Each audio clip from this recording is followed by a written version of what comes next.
I am now pleased to introduce our first speaker, Dr. Carlos Blanco. Carlos currently serves as Division Director of Epidemiology, Services, and Prevention Research at the National Institute for Drug Abuse. We're so grateful he's here with us today. Carlos? Yeah, thanks, Catherine, for the very kind introduction and also for inviting me to this panel with Gary Mandel and with Bert. No, I mean, both of them are fantastic, and I always learn from their talks. The first thing we have to do is really acknowledge how hard this has been and continues to be at many levels. No, so at the personal level, I think all of us have been touched in one way or another by relatives or acquaintances or friends who have been infected by the virus and in some cases died. No? So that has been, I think, very hard for all of us. As you were mentioning, also very hard economic consequences for many people, still unclear what's going to happen. And also from the health point of view, we are used as professionals to care for people and not to harm people. But in this particular circumstance, we have been sometimes unwillingly the agent of transmission and infection. We're also used to calm the anxiety of people who are sick and provide care. But again, in this case, we're also the victims of anxiety, and in a way, we've been at the same level than our patients. No? So in a way, that has been an equalizer that we as clinicians are not on a different level as the patients, but because we are suffering the same consequences of our patients. On the very positive side, though, I think that people have realized that science really saves lives. Even though the toll has been incredible, I have never seen so much support for science. Prior to COVID-19, some people thought that science was something that was done in the ivory tower, that was sort of entertaining and amusing, but it had no practical consequences. By now, everybody is aware that without science, the toll would have been much greater. And everybody is grateful for the contributions that science has made and how many lives have been saved and will continue to be saved thanks to science. So we need to capitalize on this sort of renaissance of the appreciation for science to really move forward science and continue to build a better health system.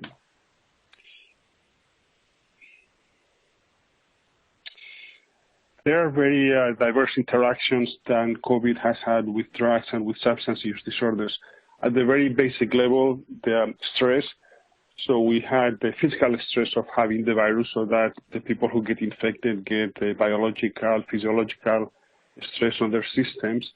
Then also, of course, the anxiety of getting infected, and as I was mentioning, potentially infecting loved ones. And then the social pressure of the shelter in place and confinement and isolation.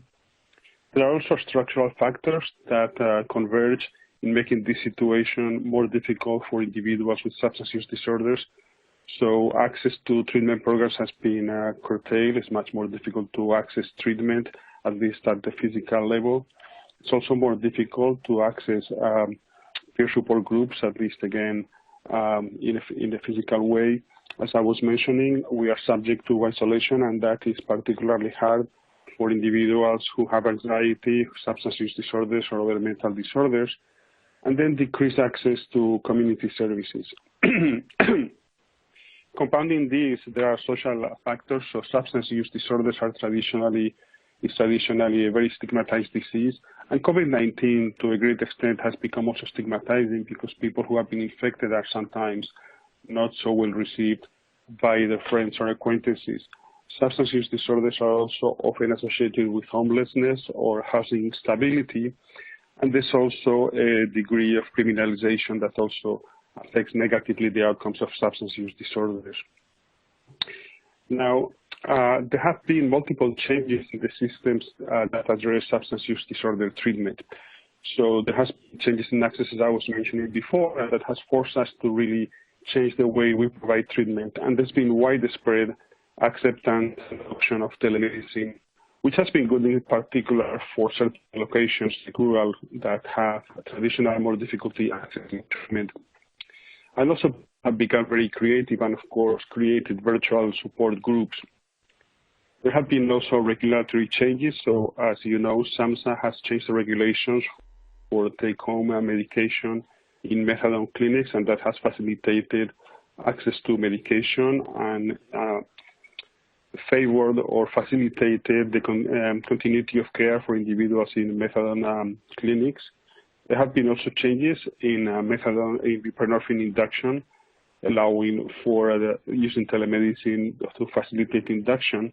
And there have been also changes in interstate practice. So many states have allowed the use of either an emergency license or just practice across state lines, which again has facilitated access to care for many patients that would otherwise not have a physician or a clinician to which they could resort to.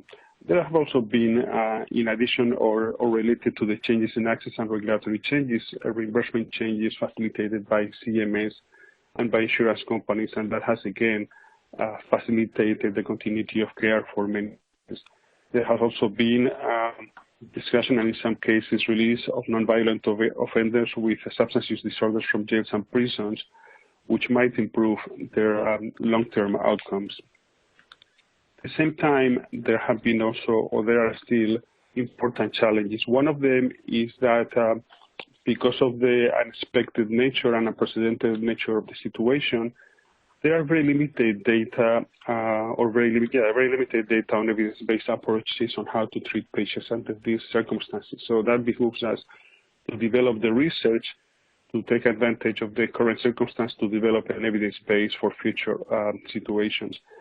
Also related to that, a lack of epidemiological and outcome data. So although we suspect that there have been increases in substance use and substance use disorders, we don't have currently the data to know this for sure. And also there's a lack of outcome data regarding the treatment modifications that have been made. Also, in practicing telemedicine, certain situations are particularly difficult. For instance, the assessment of emergencies. If you have somebody who may have suicidal ideation or suicidal intent, it is much easier to do those assessments and to intervene when you do the treatment in person than doing it over the internet. And also in the case of substance use and substance use disorders, for instance, direct observation of urine toxicology has become extremely difficult. So these are some of the challenges that we have. Also from the point of view of the treatment clinician, most of us are used to practicing in clinics or hospitals or private offices. Practicing from home office has particular challenges because sometimes you have to share your office with your spouse or with your kids. Sometimes the equipment is not optimal. So these are some of the challenges that we're working on solving, but certainly a lot of people are struggling with them. And then, of course, as I was mentioning at the beginning of the talk, the uncertainty about how this pandemic is going to evolve, how long it's going to take, what is going to be the course of the pandemic, and also clinicians dealing with their own anxiety at the same time that we try to do the best that we can for our patients. Now, compounding, of course, the issue of the pandemic, we have the issue that Catherine was mentioning at the beginning of the stimulants who were already on the rise. And so the stimulants complicate the opioid crisis and the COVID crisis in multiple ways. One of them is that, as Catherine was mentioning, there's been a doubling of stimulants, and often individuals who have opioid use disorder also have increased prevalence of stimulant use and stimulant use disorders. As you can see on the slides, since 2008, there's been a threefold increase in of methamphetamine among heroin treatment admissions. And also,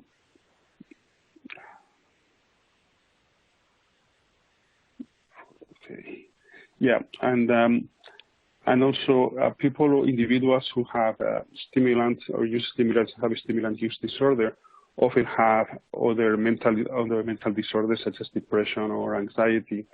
And one of the things that has really come to the fore in thinking about the opioid crisis and how it converges with the stimulant crisis is that many individuals have really polysubstance use and polysubstance use disorders. So instead of thinking in separate sort of boxes or separate sections about individuals who have one disorder or the other, we have to think about what are the commonalities across substance use disorders and how to develop interventions that can be effective across disorders. One difficulty also that we have in treating stimulant use disorders is that in contrast with opioid use disorder, we don't have specific medications that can treat stimulant use disorder. So for opioid use disorder, we have buprenorphine, we have methadone, we have naltrexone.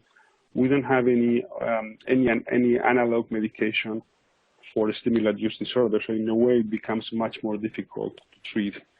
We do have psychological interventions such as contingency management, and contingency management is in fact quite effective for the treatment of a stimulant use disorder. Unfortunately, it is quite time-consuming, and very few people are trained to provide contingency management. So to the extent that it's not easily accessible by most patients, then it's going to be difficult to provide that treatment. And also, an additional difficulty for contingency management is that many insurance companies at present do not provide reimbursement for that treatment. So what are we doing to address the current situation? Well, we're doing a number of things. The first thing that we have done is put out a notice at NIDA to provide emergency funding to provide research in these domains. Now, what kind of research do we want to fund? Well, the traditional model of funding research is that researchers have ideas that they think are interesting, and they then generate the research, publish very interesting papers, but those findings don't necessarily get incorporated into the system. So the science that we want to fund now is really a research that is more, that rather than being top-down as it has been in the past, is more of a dialogue between people who are engaged in clinical practice or direct public health departments who can generate research questions, and then we can pair them with researchers that can help answer those questions. So, for instance, if you look at the traditional model,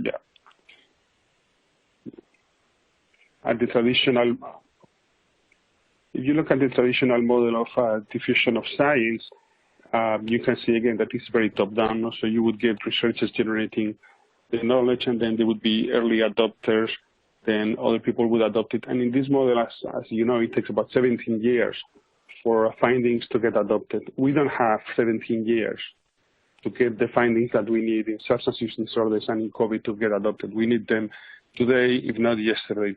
So a better model is the model of the learning healthcare system, which was developed for hospitals, for clinics. And in this model is more, as I was saying, a dialogue or a circle in which clinicians, or in this case, public health officials or individuals running large health systems, generate questions. Then we try something, we see how it works, we modify it, we go back to the individuals who are running the systems and ask them whether that is working, and if not, how do we adjust it? So what we need to do at this point is really hear from people who have the power and the ability to modify systems, like governors, state legislatures, or individuals who, as I was saying, run large health systems, to tell us what are the priorities, what kind of research, if NIDA funded it, would be adopted by those systems.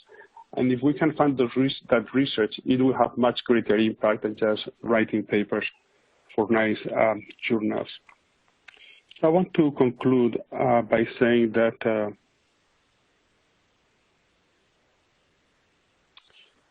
we are in a unprecedented crisis, as everybody knows.